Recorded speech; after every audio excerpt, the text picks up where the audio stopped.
ತನ್ನ ತಂದೆ ಇಂಥ ಕೆಲಸ ಮಾಡುತ್ತಾರೆ ಎಂದು ಯಾವ ಹೆಣ್ಣುಮಗಳು ಕನಸಿನಲ್ಲಿಯೂ ಕೂಡ ಊಹಿಸಿರುವುದಿಲ್ಲ.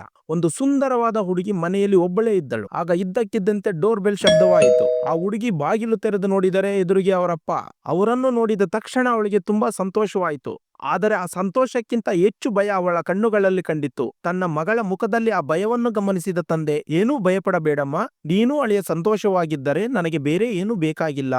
ಅದಕ್ಕೆ ನಿನ್ನನ್ನು ನೋಡಬೇಕೆಂದು ಅನಿಸಿ ಬಂದೆ ಎಂದು ಹೇಳಿ ಒಳಗೆ ಹೋದರು. ಆಗಲೇ ರಾತ್ರಿಯಾಗಿತ್ತು. ಅಷ್ಟು ದೂರದಿಂದ ಬಂದ ತಂದೆಗೆ ಊಟ ಹಾಕುವ ಪರಿಸ್ಥಿತಿಯಲ್ಲಿ ಆ ಹೆಣ್ಣು ಮಗಳಿರಲಿಲ್ಲ. ಮನೆಯಲ್ಲಿ ಅಡುಗೆ ಮಾಡಲು ಯಾವುದೇ ಸಾಮಗ್ರಿಗಳಿರಲಿಲ್ಲ. ಡಬ್ಬಿಯಲ್ಲಿ ಎಷ್ಟು ಹುಡುಕಿದರೂ ಒಂದು ಲೋಟ ಅಕ್ಕಿಯೂ ಸಿಗಲಿಲ್ಲ. ತನ್ನ ಮಗಳು ಟೆನ್ಷನ್ ಆಗುತ್ತಿರುವುದನ್ನು ಗಮನಿಸಿದ ತಂದೆ ಏನೋ ಕೆಲಸ ಇರುವಂತೆ ಅಡುಗೆ ಮನೆಗೆ ಹೋದರು. ಅಲ್ಲಿ ಡಬ್ಬಿಗಳನ್ನು ತೆಗೆದು ನೋಡಿದಾಗ ತಂದೆಗೆ ಕಣ್ಣಲ್ಲಿ ನೀರು ತುಂಬಿಕೊಂಡಿತ್ತು. ಚಿಕ್ಕಂದಿನಿಂದ ಬಹಳ ಪ್ರೀತಿಯಿಂದ ಬೆಳೆಸಿ ಎಷ್ಟೇ ಖರ್ಚಾದರೂ ಮಗಳು ಕೇಳಿದ್ದನ್ನು ಇಲ್ಲ ಎನ್ನದೆ ಕೊಡಿಸಿ ಪ್ರಾಣಕ್ಕಿಂತ ಹೆಚ್ಚಾಗಿ ನೋಡಿಕೊಂಡಿದ್ದ ತನ್ನ ತಂದೆ ತಾಯಿಯನ್ನು ಬಿಟ್ಟು 6 ತಿಂಗಳ ಹಿಂದೆ ಪರಿಚಯವಾದ ಹುಡುಗನೊಂದಿಗೆ ಹೋಗಿದ್ದ ತನ್ನ ಮಗಳು ಇಂತಹ ಕಷ್ಟಗಳನ್ನು ಅನುಭವಿಸುತ್ತಾಳೆ ಎಂದು ಅವರು ಕನಸಿನಲ್ಲಿಯೂ ಊಹಿಸಿರಲಿಲ್ಲ. ತನ್ನ ಮಗಳು ಪ್ರೀತಿಸಿ ಮದುವೆಯಾದ ಹುಡುಗನಿಗೆ ಕೆಲಸ ಇರಲಿಲ್ಲ.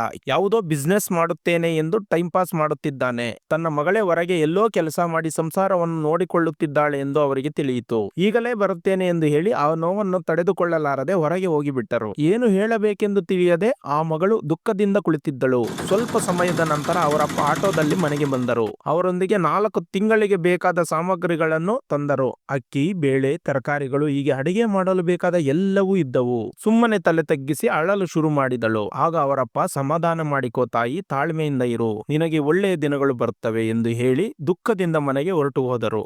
ನಂತರ ಅವರು ಹೇಳಿದಂತೆಯೇ ನಡೆಯಿತು. ಕೆಲವೇ ದಿನಗಳಲ್ಲಿ ಆ ಮಗಳಿಗೆ ಒಳ್ಳೆಯ ದಿನಗಳು ಬಂದವು. ಮತ್ತೆ ಒಂದು ಬಾರಿ ಆ ತಂದೆ ಮಗಳ ಮನೆಗೆ ಬಂದರು. ಮನೆಯೆಲ್ಲ ಪ್ರಕಾಶಮಾನವಾಗಿ ಕಾಣುತ್ತಿತ್ತು.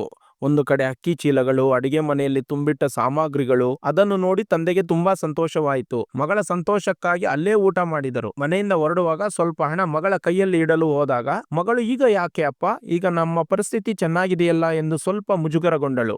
ಆಗ ತಂದೆಯ ಕಣ್ಣುಗಳಲ್ಲಿ ನೀರು ತುಂಬಿಕೊಂಡಿತು. ಚೆನ್ನಾಗಿಲ್ಲ ಎಂದು ಅಲ್ಲಮ್ಮ, ನನ್ನ ಸಂತೋಷಕ್ಕಾಗಿ ಕೊಡುತ್ತಿದ್ದೇನೆ, ಹಬ್ಬಕ್ಕೆ ಸೀರೆ ತೆಗೆದುಕೋ ಎಂದು ಹೇಳಿ ತನ್ನ ಕಣ್ಣುಗಳನ್ನು ಮಗಳು ನೋಡದಂತೆ ಕೈಯಿಂದ ಒರೆಸಿಕೊಂಡು ಹೊರಟು ಹೋದರು. ಇಲ್ಲಿ ಮಗಳಿಗೇ ತಿಳಿಯದ ವಿಷಯವಿದೆ. ಅವರ ತಂದೆಯೇ ತನ್ನ ಅಳಿಯನಿಗೆ ಹಣ ಕೊಟ್ಟು ಒಳ್ಳೆಯ ಬಿಸ್ನೆಸ್ ಮಾರ್ಗ ತೋರಿಸಿ ಮಗಳ ಜೀವನವನ್ನು ಸರಿಪಡಿಸಿದ್ದರು. ಈ ವಿಷಯ ಮಗಳಿಗೆ ತಿಳಿದರೆ ನನ್ನನ್ನು ಇಷ್ಟು ಪ್ರೀತಿಸಿದ ತಂದೆಗೆ ಮೋಸ ಮಾಡಿ ನಾನೇನು ಸಾಧಿಸಿದೆ ಎಂದು ನೋವು ಪಡುತ್ತಾಳೆ ಎಂದು ಅವರು ಈ ವಿಷಯವನ್ನು ರಹಸ್ಯವಾಗಿಟ್ಟರು. ನಿಜವಾಗಿಯೂ ಅಪ್ಪ ಯಾವಾಗಲೂ ಅಪ್ಪನೇ ಅಲ್ವಾ? ಅವರ ಮಕ್ಕಳು ಅವರನ್ನು ಬಿಟ್ಟು ಹೋದರೂ ಅವರು ಎಲ್ಲಿದ್ದರೂ ಚೆನ್ನಾಗಿರಬೇಕೆಂದು ಬಯಸುತ್ತಾರೆ. ಈ ವಿಡಿಯೋ ನಿಮಗೆ ಇಷ್ಟವಾದರೆ ತಪ್ಪದೇ ಲೈಕ್ ಮಾಡಿ. ಈ ಕತೆ ಕೇಳಿದ ನಂತರ ನಿಮ್ಮ ಮನೆಯವರ ನೆನಪಾದರೆ ಲವ್ ಯು ಪೇರೆಂಟ್ಸ್ ಎಂದು ಕಾಮೆಂಟ್ ಮಾಡಿ. ಇಂತಹ ಇನ್ನಷ್ಟು ವಿಡಿಯೋಗಳಿಗಾಗಿ ನಮ್ಮ ಚಾನಲ್ ಅನ್ನು ಫಾಲೋ ಮಾಡಲು ಮರೆಯಬೇಡಿ. ನಾನು ನಿಮ್ಮ Sudhakar, signing off team Vinay TV.